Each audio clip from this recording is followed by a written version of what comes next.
What's up, ladies and gentlemen? It's Kevin Jackwitz here with the Caged Review. And today we're going to take a look at Monday Night Raw for February 19th, 2018. So I'm about a week behind on these already. Again, it's amazing how that happens.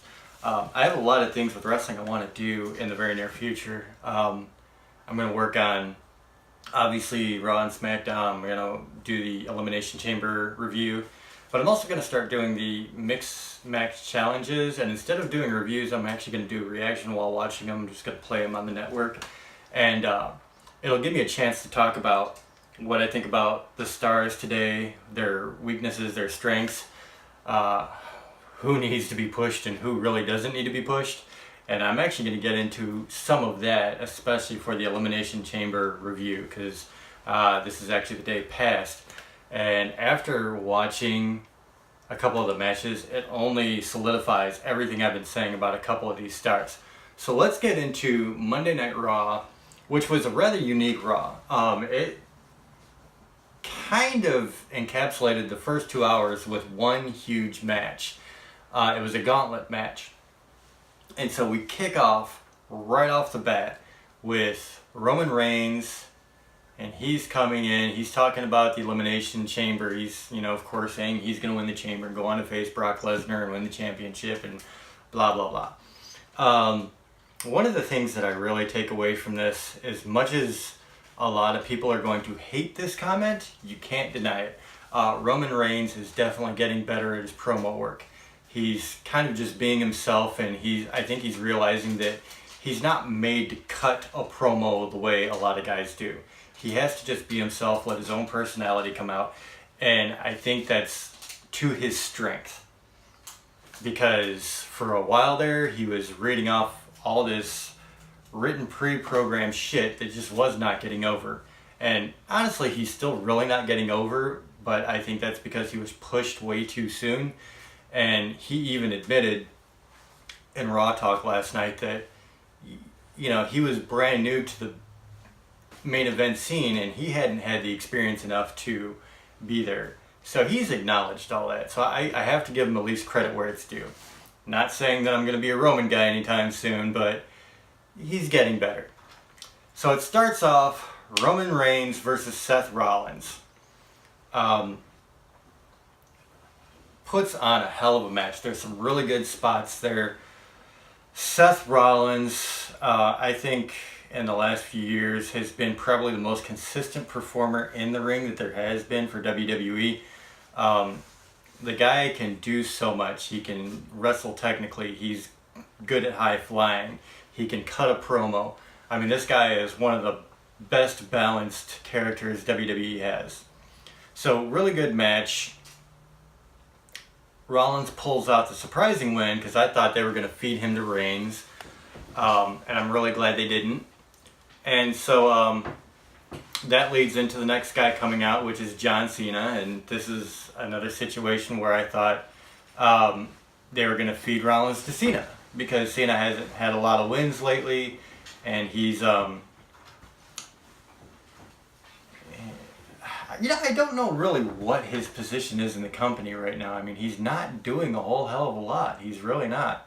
I know he's got a lot of ventures on the outside, and there's been a lot of rumors about him dealing with The Undertaker at WrestleMania, which honestly I hope they don't do, because I'm sorry, Undertaker is just way past his prime. He cannot pull off a good match anymore. And I hate to say that, because God, I've loved The Undertaker for decades, literally decades. But age has caught up to him. And, I'm sorry, at some point, age is a factor. So if they're doing Cena, who is 41, versus The Undertaker, I really don't have that much interest in it. A, because one is well past his prime and the other is getting past his prime. And neither one of them are there enough for us to care. They're using the power of the names of these guys, and at some point, that doesn't work either. But anyway, off topic, back to the match. Rollins is a fucking machine. This guy has stamina like very few guys in the WWE. I would love to know what his training regimen is, because he can go, and he was in this match for, I think they said, 1 hour and 5 minutes. So that says a lot right there. I'm not necessarily a big fan of Cena in the ring anymore. At one point in his career, he actually could pull off some better moves, and I've said before how I think you have to respect the fact that he does like that flip pin. I forget what it's called, read something, but you know, doing the suicide dive through the ropes. Cena's done all that, so you can't really call him, you know, a 5 moves of doom character like a lot of people relate him to. But at this point in his career, he can't do those anymore, and he is kind of resigned to those 5 basic simple moves.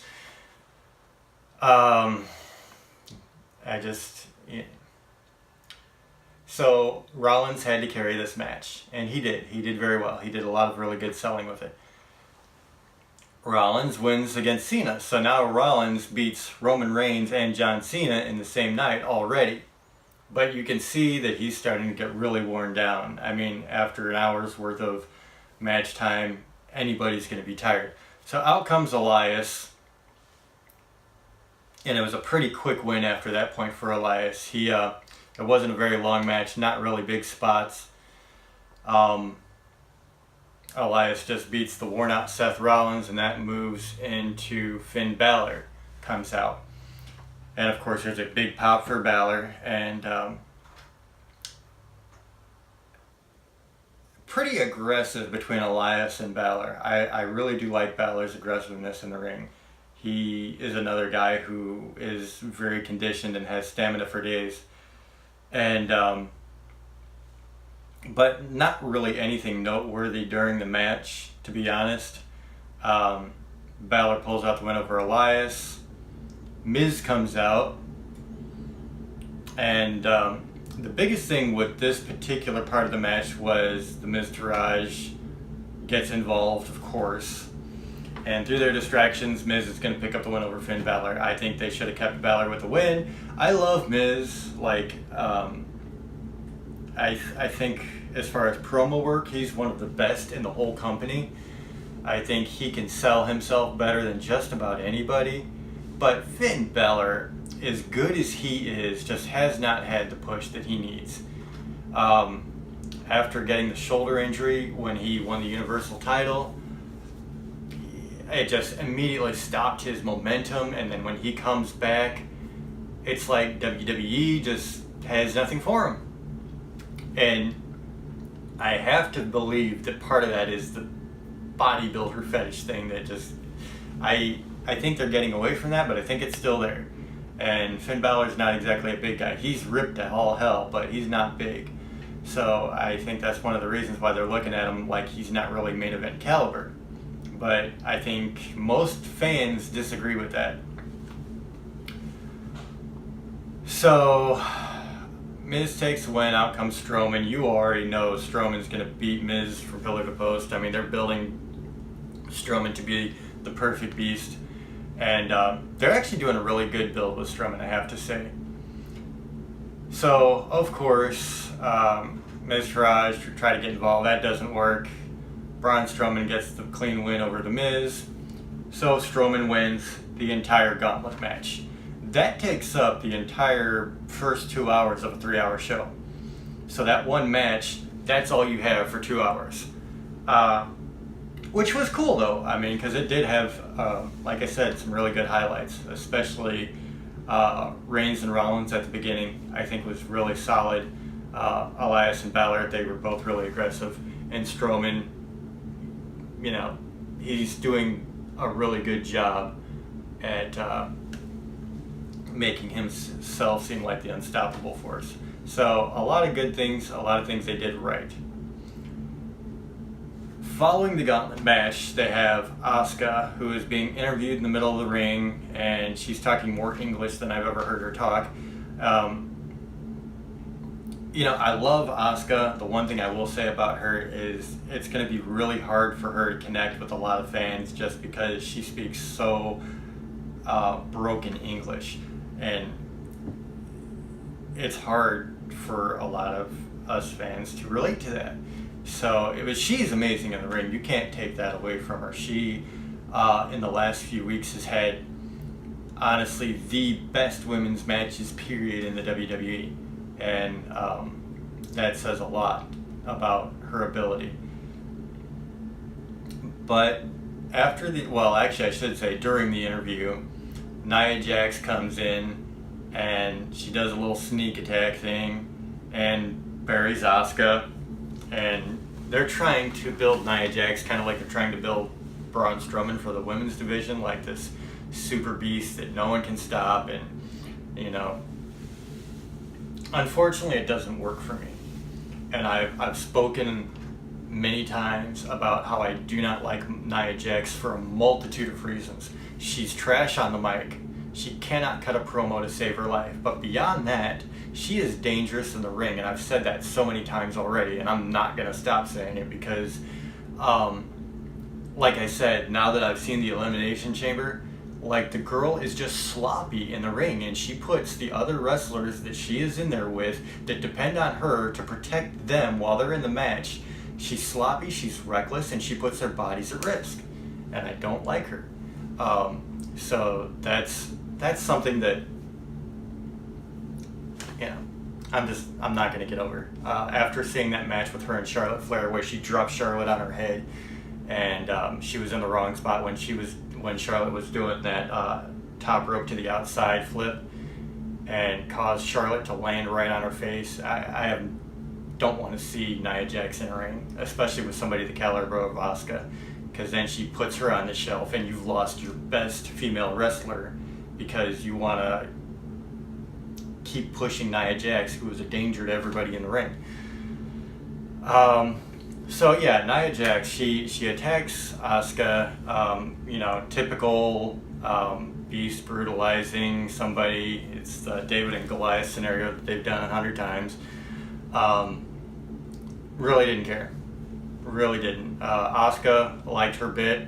And even with her broken English, man, she's got this charisma about her. So I like that, but as soon as Nia Jax entered the scene, I'm just like, you know what?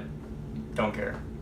And it's mainly because, like I said, I'm not a fan of Nia. Will not be until she can do something about how sloppy she is in the ring.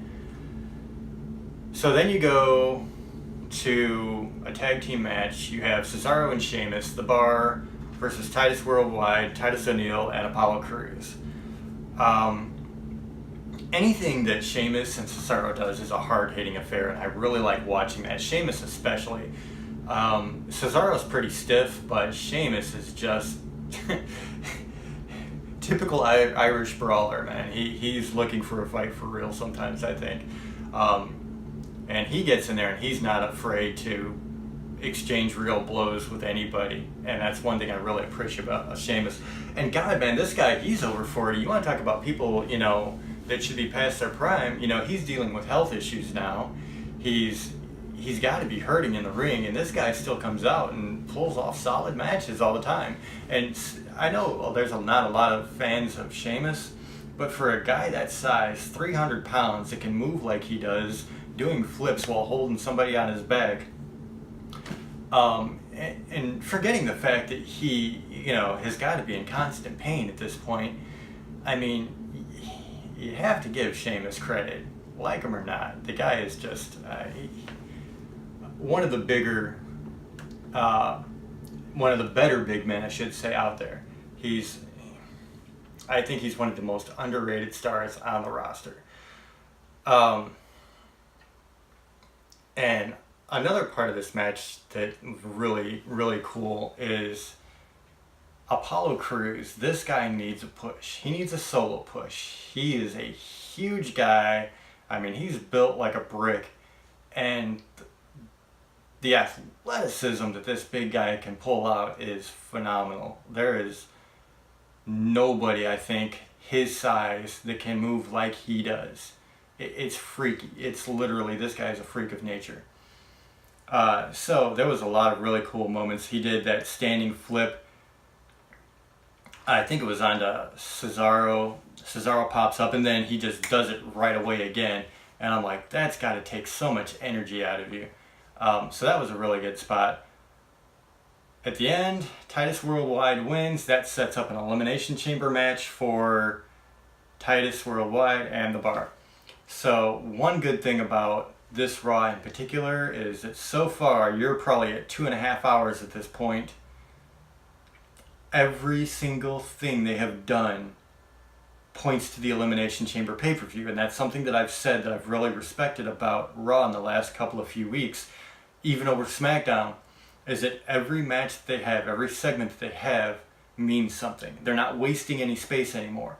So the product is definitely getting better as we head in towards WrestleMania. And usually that's supposed to be the case, but honestly in the last few years, and I would say probably in the last decade, WWE, I mean, it's just like they throw everything together and nothing really makes sense. They have matches that are just who cares matches. They have no backstory, they have no storyline going forward, so you're not invested. And so they're doing a really good job of making everything count now. So after Titus Worldwide beats the Bar, you have a promo between Bray Wyatt and Matt Hardy. And I hate to say this, but this was probably the weakest point of the show, because what they've done is ruined this bit that they've started with Matt Hardy and Bray Wyatt. They've caused virtually nobody to care about it. They've kind of ruined the broken Matt Hardy gimmick with this Wogan gimmick, and you know, they've made it WWE's version, and WWE is very clean. And the beauty of broken Matt Hardy was that it wasn't refined. And so they're kind of screwing up the whole gimmick. They've already buried Matt Hardy twice with Bray Wyatt since going into this Woken gimmick, which I think is really stupid. You have basically an entirely new character, you're just introducing him, and you bury him right off the bat. So this promo did nothing for me. I didn't care. I know they have a match at the Elimination Chamber. Was not invested, and that says a lot, because honestly, Bray Wyatt and Matt Hardy are amazing at promos. Both of them are incredibly good on a mic, incredibly good in interviews. So to get the fans to a point where we don't care, that takes a lot of talent. So we finish off the show. The last bit for the entire night is a 3 versus 3 women's match. You have Sasha Banks, Mickie James, Bayley versus Mandy Rose, Sonya Deville, and Alexa Bliss. There was some cool points to this, and this leads directly into the Women's Elimination Chamber, which is the first time they've ever had a Women's Elimination Chamber. So you expect this to be built up. And honestly, for me, I don't know if this is the match of the night, but it definitely had its high points. Sasha Banks, she's easily one of the biggest reasons the women's revolution started. The girl is amazing in the ring. She can pull off some great moves. I love when she jumps off the top rope onto the outside with the double knees in this match. Some really good spots. Alexa Bliss, you know, for a 5 foot tall girl, this girl is fire.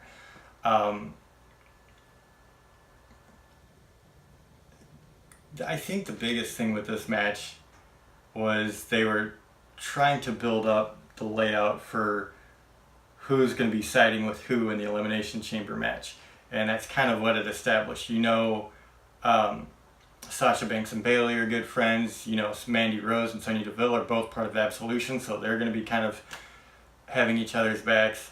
And at the end, you have Alexa Bliss trying to get Mickie James to side with her. And that was kind of the storyline they were building. And eventually, in the match, I want to say the Banks, James, Bayley trio won, but I'm not even sure that that's accurate. But the main part of this whole match was actually afterwards, when Sonya Deville and Mandy Rose both attack Alexa Bliss. Mickie James comes in to save Alexis. They double DDT Mandy Rose, and then Alexa and Mickie James walk the ramp together. And that's how they close the show. And so now we know that come Elimination Chamber, you're going to have basically 3 sets of people that have their back. Sasha, Bayley, Mandy, Sonya, and now Alexa and Mickey. So it's kind of establishing an even battleground. You know, I think they should have done that a little bit differently, to be very honest. I think this is one of those things where it should have been shark-infested waters and everybody's out for themselves, and we all know that Alexa Bliss is kind of a cutthroat in her character. So I think that would have been a little better for her character. But, I mean, not too bad. At least it created something that we get to look forward to for the pay-per-view. I think, honestly, in the pay-per-view, the bigger match has to be the men's Elimination Chamber, because we get to find out who's going to face Brock Lesnar, whereas you're pretty much guaranteed that Alexa Bliss is going to win the chamber match and go on to face Asuka. They've been building that already, so it would be entirely stupid for them to change that at this point. So honestly, that was the entirety of Raw. You had just a few matches and a couple of promos, and it was mainly because of the gauntlet match that took up the first 2 hours. So this show in particular, I think, was designed to build excitement for the matches themselves, and in that they did a great job. I really think they did. They built up a couple of minor matches for the card that you know, hopefully people get invested in. But honestly, like with the tag team, I don't think people are going to be too invested, just because I really don't see them giving anything to Titus worldwide, especially with Titus O'Neil. I mean, I'm sorry, dude's not that great. Apollo Crews is, but Titus, no. And the Bar, I mean, they're amazing. Cesaro is one of the most passed over employees they have in the WWE. This guy is phenomenal. He moves as quick as a cat. His strength is freaky. So I didn't see, you know, they're not going to change titles. So overall, Raw was pretty good this week. I think it was a step down from the last 2 to 3 weeks. The last 2 to 3 weeks I've been giving it consistent 7s or 8s out of 10s.